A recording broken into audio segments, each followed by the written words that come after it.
Advanced partnership accounts उच्चतर साझेदारी लेखे इसके 11वें भाग में आपका पुनः स्वागत है। यह इकाई 4 का अंतिम व्याख्यान है जो बीकॉम प्रथम वर्ष जो वित्तीय लेखांकन यानी ग्रुप 1 का पेपर फर्स्ट है, इसके पाठ्यक्रम में सम्मिलित किया गया है। पाठ्यक्रम प्रत्येक बार की तरह आपकी स्क्रीन पर उपलब्ध है। संपूर्ण पाठ्यक्रम आपको लाल रंग की स्याही से दर्शाया गया है। इस व्याख्यान में हम डिस्कशन करने जा रहे हैं piecemeal distribution of cash, amalgamation of two partnership firms and conversion of partnership firm into a company.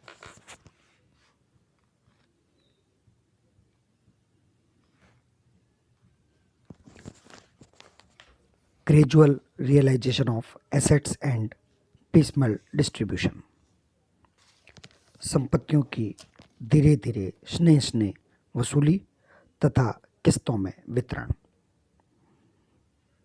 इस व्याख्यान में फर्म के विघटन संबंधी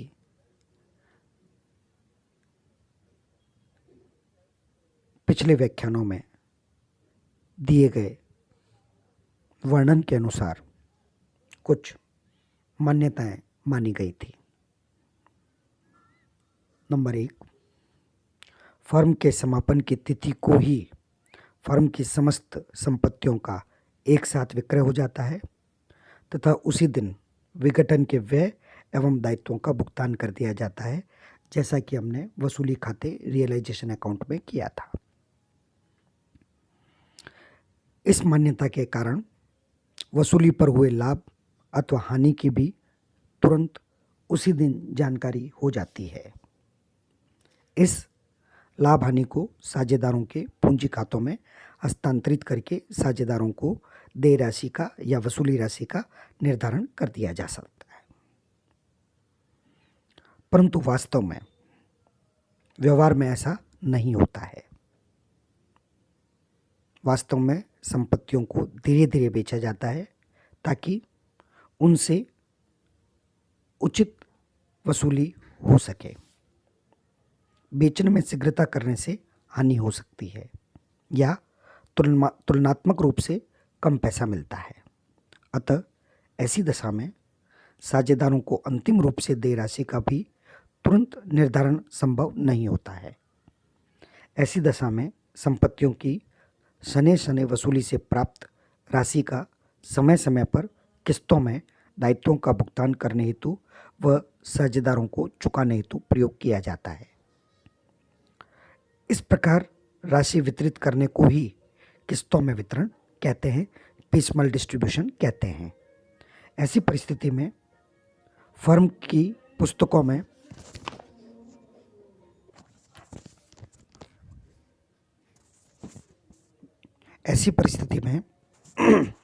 फर्म की पुस्तकों में खाते तुरंत बंद नहीं होंगे, अपितु अंतिम वितरण के पश्चात ही बंद होंगे।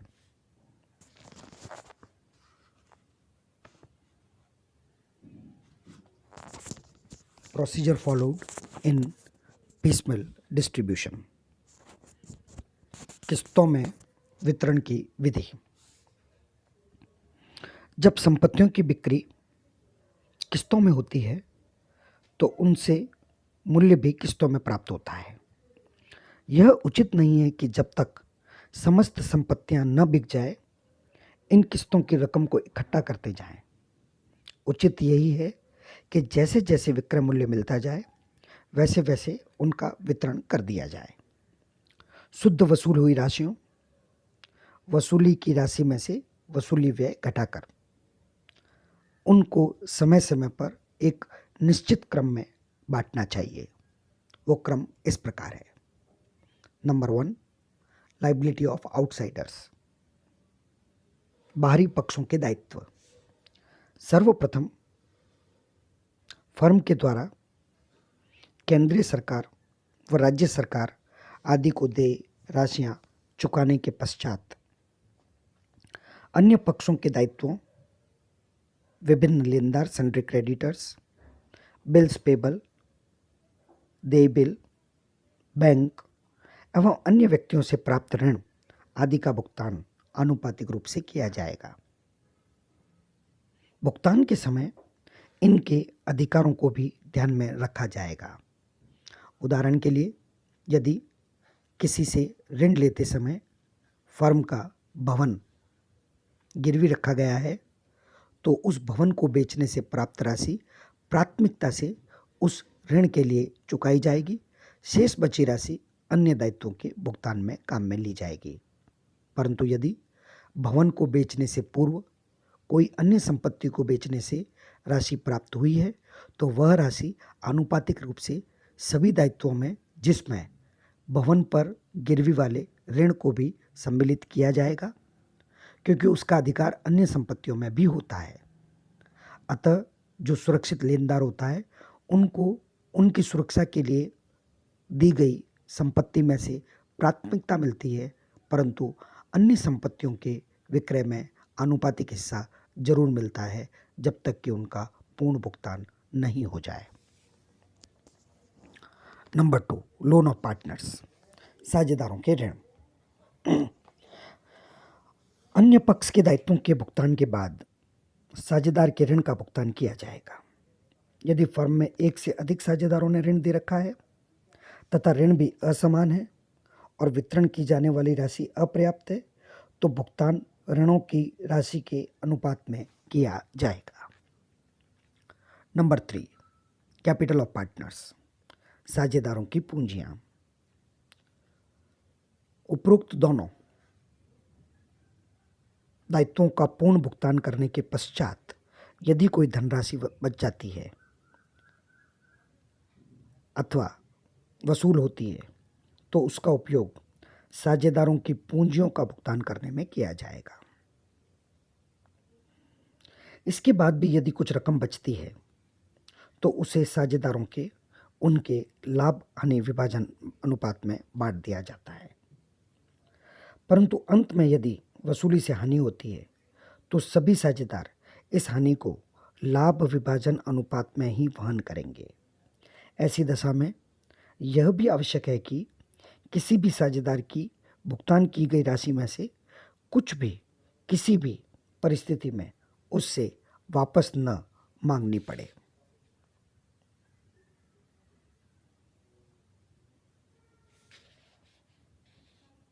इस लक्ष्य की पूर्ति हेतु साझेदारों को पूंजी की वापसी 2 विधियों से की जा सकती है। नंबर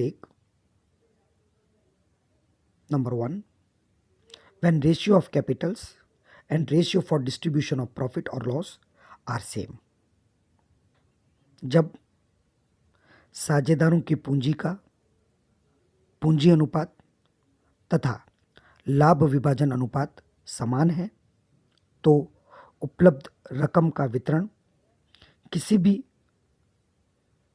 अनुपात में, चाहे पूंजी के अनुपात में, चाहे लाभ विभाजन अनुपात में, क्योंकि दोनों एक जैसे हैं, किया जा सकता है। Number 2, when ratio of capitals and ratio for distribution of profit or loss are same, यहाँ प्रिंट करने में कुछ मिस्टेक हो गई है, यहाँ होना चाहिए था आर नॉट सेम। यानी यदि पूंजी अनुपात तथा लाभ विभाजन अनुपात असमान है, तो किस्तों में वितरण आगे बताई गई 2 विधियों में से किसी भी एक विधि से किया जा सकता है। ए, प्रोपोर्शनेट कैपिटल मेथड, आनुपातिक पूंजी विधि। इस विधि के अंतर्गत साझेदारों की पूंजी लौटाते समय यह देखा जाता है कि लाभ हानि विभाजन अनुपात के आधार पर एक साझेदार की पूंजी दूसरे साझेदार की पूंजी के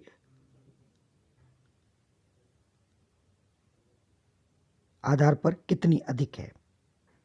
जिन साझेदारों की पूंजी लाभ विभाजन अनुपात के आधार से ज्ञात हुई पूंजी से अधिक होगी, उसकी पूंजी सबसे पहले लौटाई जाएगी।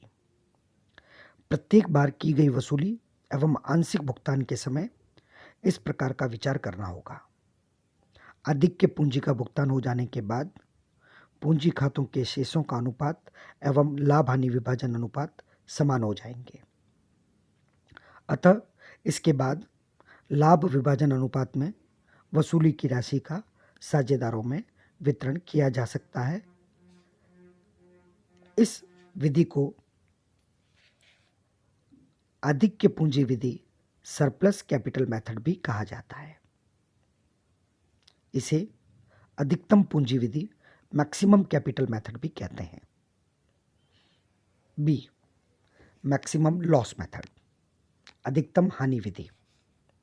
इस विधि के अंतर्गत संपत्तियों की प्रत्येक वसूली की किस्त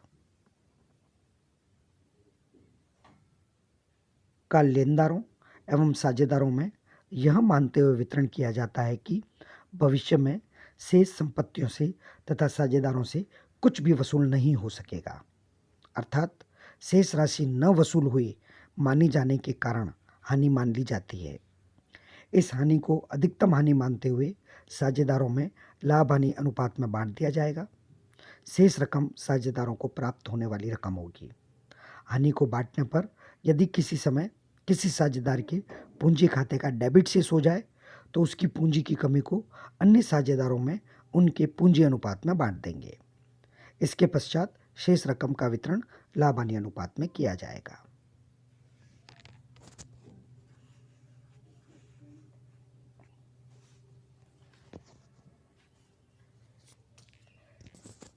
अमलगमेशन ऑफ फर्म्स, फर्मों का एकीकरण। जब समान प्रकार का व्यवसाय करने वाली दो या दो से अधिक फर्में समाप्त होकर एक नई फर्म की स्थापना होती है तो इसे फर्मों का एकीकरण कहते हैं।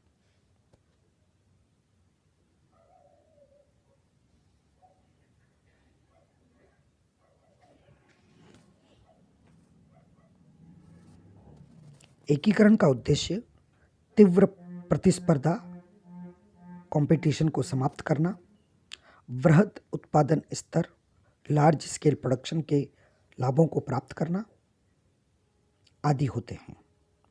एकीकरण में पहले सभी पुरानी फर्मों का अस्तित्व समाप्त होता है और एक नई फर्म का अस्तित्व प्रारंभ होता है। फर्म एकीकरण की योजना में शामिल होने वाली फर्मों की संपत्तियों एवं दायित्वों को नई फर्म निर्धारित किए गए मूल्यों पर ले लेती है। जब विद्यमान फर्मों के व्यापार को एकीकरण हेतु किसी नवनिर्मित फर्म को बेचा जाता है तो कुछ विशिष्ट समस्याओं का समाधान करना आवश्यक होता है। वे समस्याएं इस प्रकार हैं। Number 1, normally all assets and liabilities of existing firm are not taken by new firm. प्राय विद्यमान फर्मों की समस्त संपत्तियां एवं दायित्व नई फर्म द्वारा नहीं लिए जाते हैं। Number 2, assets and liabilities of existing firm is taken by new firm at revalued value।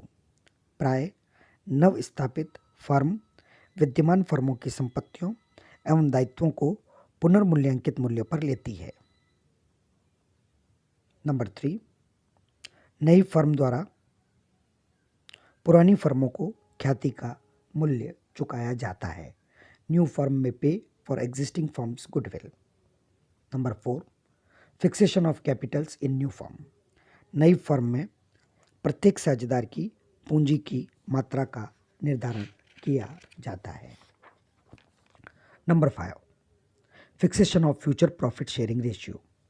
भविष्य में साझेदारों का नया लाभ विभाजन अनुपात निर्धारित किया जाता है।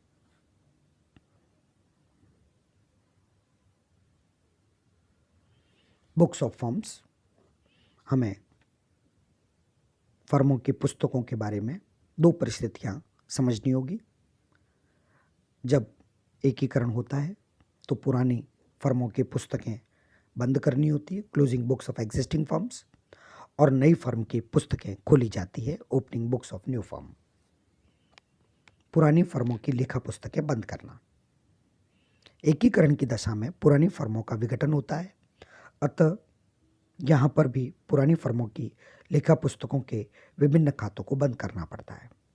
परंतु यहाँ पर पुस्तकें बंद करने की विधि पहले के व्याख्यानों में बताई गई विधि से थोड़ी भिन्न होती है। नंबर 1, संपत्तियों एवं दायित्वों का पुनर्मूल्यांकन। प्रत्येक पुरानी फर्म के संपत्तियों एवं दायित्वों का पुनर्मूल्यांकन करने हेतु पुनर्मूल्यांकन खाता अथवा लाभ हानि समायोजन खाता बनाया जाता है। इस खाते के शेष को साझेदारों के पूंजी खातों में उनके लाभ विभाजन अनुपात में बांट दिया जाता है। पुनर्मूल्यांकन खाता तैयार करने के नियम वे ही है जो पूर्व के व्याख्यानों में साझेदार के प्रवेश की लेखांकन समस्याओं को समझते समय हमने डिस्कस किए थे। नंबर 2, ख्याति का लेखा।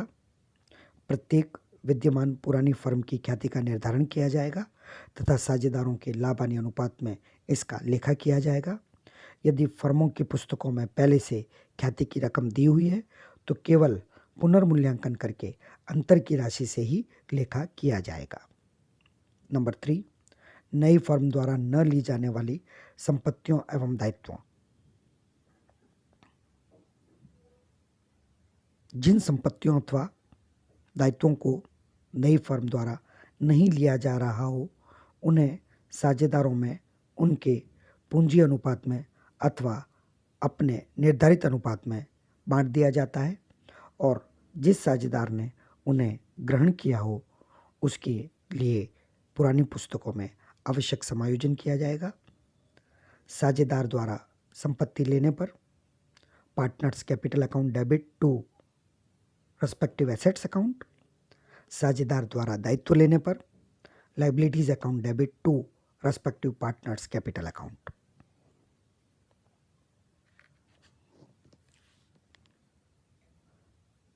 नई फर्म द्वारा संपत्तियों एवं दायित्वों को लेने पर पहले बताए गए समस्त समायोजन करने के पश्चात एकीकरण में शामिल होने वाली प्रत्येक पुरानी फर्म का समायोजित चिट्ठा बनाया जाएगा।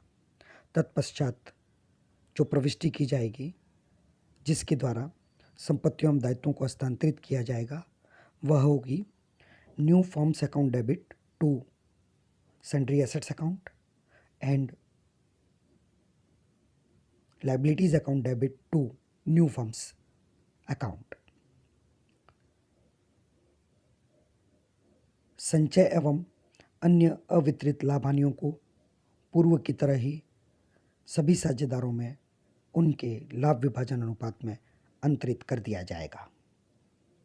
साझेदारों के पूंजी खातों को अंतरित करने हेतु जो प्रविष्टि की जाएगी वो इस प्रकार होगी। Partners capital account debit to new firms account. इस प्रविष्टि को करने के पश्चात सभी साझेदारों के पूंजी खाते बंद हो जाएंगे, नई फर्म का खाता बंद हो जाएगा, समस्त संपत्तियों के खाते बंद हो जाएंगे, समस्त दायित्वों के खाते बंद हो जाएंगे। यानी इस समस्त कार्यवाही करने के पश्चात पुरानी फर्मों की लेखा पुस्तकें स्वतः बंद हो जाएगी। कुछ विशिष्ट बातें जो हमें ध्यान में रखनी है। नंबर 1, जो संपत्तियां नकद में बेच दी गई हो उससे रोकड़ खाता डेबिट तथा संपत्ति खाता क्रेडिट किया जाता है और जो दायित्व नकद में भुगतान किए जाते हैं उनसे दायित्व खाता डेबिट तथा रोकड़ खाता क्रेडिट किया जाता है। यह एक सामान्य प्रक्रिया है। यदि किसी साझेदार का उपरोक्त समायोजन लेखा करने से पूर्व पूंजी खाते का डेबिट शेष बताए तो उससे उतनी ही रकम नकद मंगवाई जाएगी जितनी उस डेबिट शेष को पूरा करने और उसके नई फर्म में हस्तांतरित किए जाने वाले पूंजी के भाग के संपूर्ण राशि को पूरा करती हूँ। अब हम बात करते हैं opening books of new firm, नई फर्म की पुस्तकों को खोलना। नई फर्म की लेखा पुस्तकों में जो लेखा किया जाता है उसके लिए सिर्फ एक प्रविष्टि करने की आवश्यकता होती है। सन्ड्री एसेट्स अकाउंट डेबिट, जिसमें पुरानी फर्मों से प्राप्त समस्त संपत्तियों को डेबिट किया जाता है पुनर्मूल्यांकित मूल्य पर। टू लायबिलिटीज अकाउंट, समस्त दायित्व जो वहाँ से हस्तांतरित किए गए हैं पुनर्मूल्यांकित मूल्य पर क्रेडिट किए जाएंगे और इन दोनों का अंतर नई फर्म में आने वाले समस्त साझेदारों को पूंजी खाते से क्रेडिट किया जाएगा। टू पार्टनर्स कैपिटल अकाउंट, नई फर्म ने जिन जिन फर्मों की संपत्तियों एवं दायित्वों को खरीदा है उनमें से प्रत्येक फर्म के लिए इसी प्रकार की प्रविष्टि करनी होगी। यदि नई फर्म पुरानी फर्मों को ख्याति की राशि का भुगतान करती है तो अन्य संपत्तियों के साथ साथ ख्याति खाता भी डेबिट किया जाएगा। यदि नई फर्म के साझेदार ख्याति खाते को अपलिखित करना चाहें तो लाभ विभाजन के नए अनुपात में उनके पूंजी खाते डेबिट कर ख्याति खाते को क्रेडिट कर दिया जाएगा। तत्पश्चात यदि समस्त साझेदारों की पूंजी का अनुपात लाभ हानि विभाजन के अनुपात में समायोजित करना हो तो कुछ साझेदारों द्वारा फर्म में रोकड़ लाई जाएगी जिनकी पूंजी कम है तथा अन्य साझेदार जिनकी पूंजी अधिक है उनको रोकड़ का भुगतान कर दिया जाएगा। जैसी भी परिस्थिति हो सामान्य नियमों के अनुसार लेखा कर दिया जाएगा। ये सभी लेखा प्रविष्टियां करने के पश्चात एकीकृत होने वाली सभी फर्मों की संपत्तियों और दायित्वों को मिश्रित करके नई फर्म का प्रारंभिक चिट्ठा तैयार किया जाता है।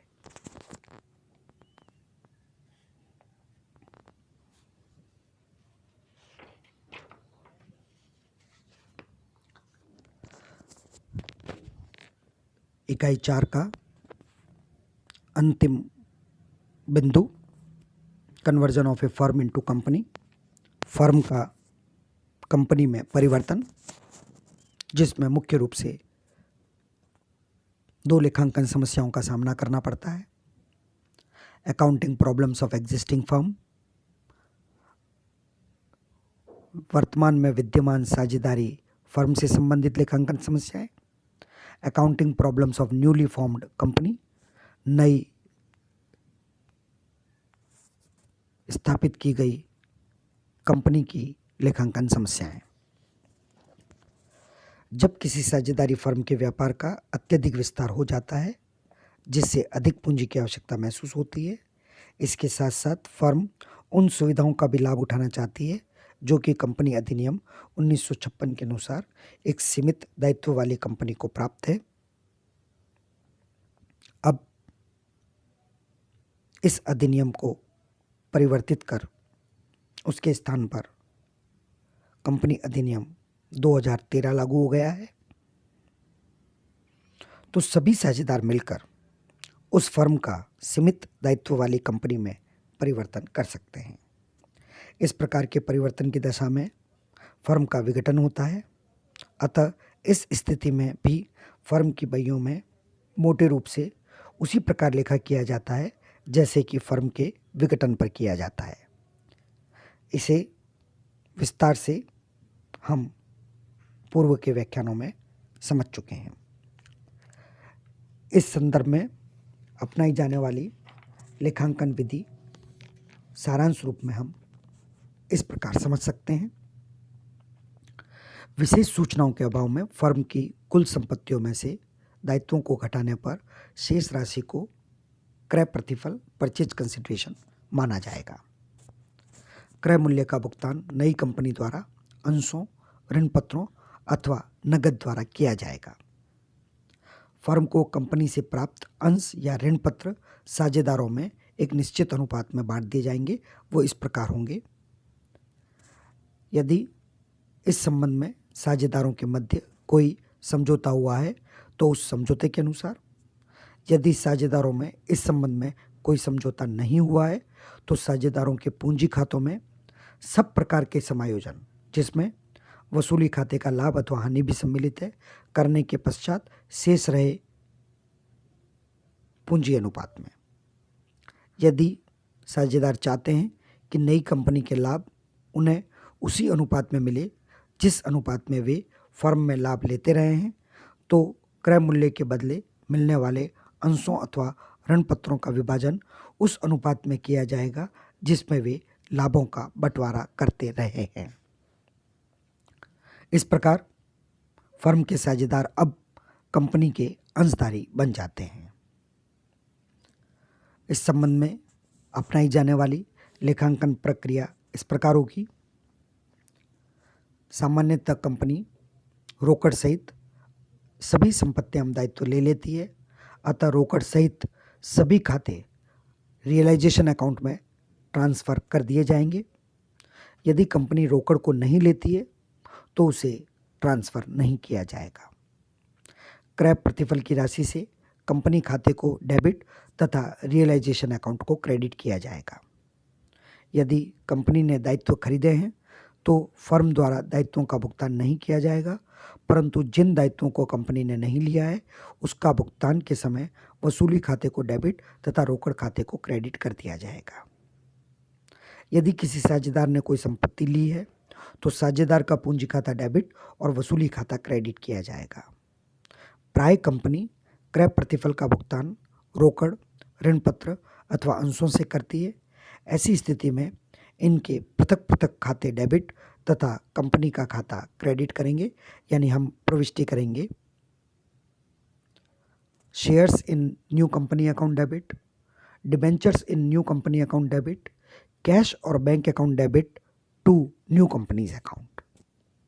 साझेदारों में कंपनी के अंश, ऋण पत्र आदि का वितरण करने पर साझेदारों के पूंजी खातों को डेबिट तथा अंश एवं ऋण पत्र खातों को क्रेडिट करेंगे।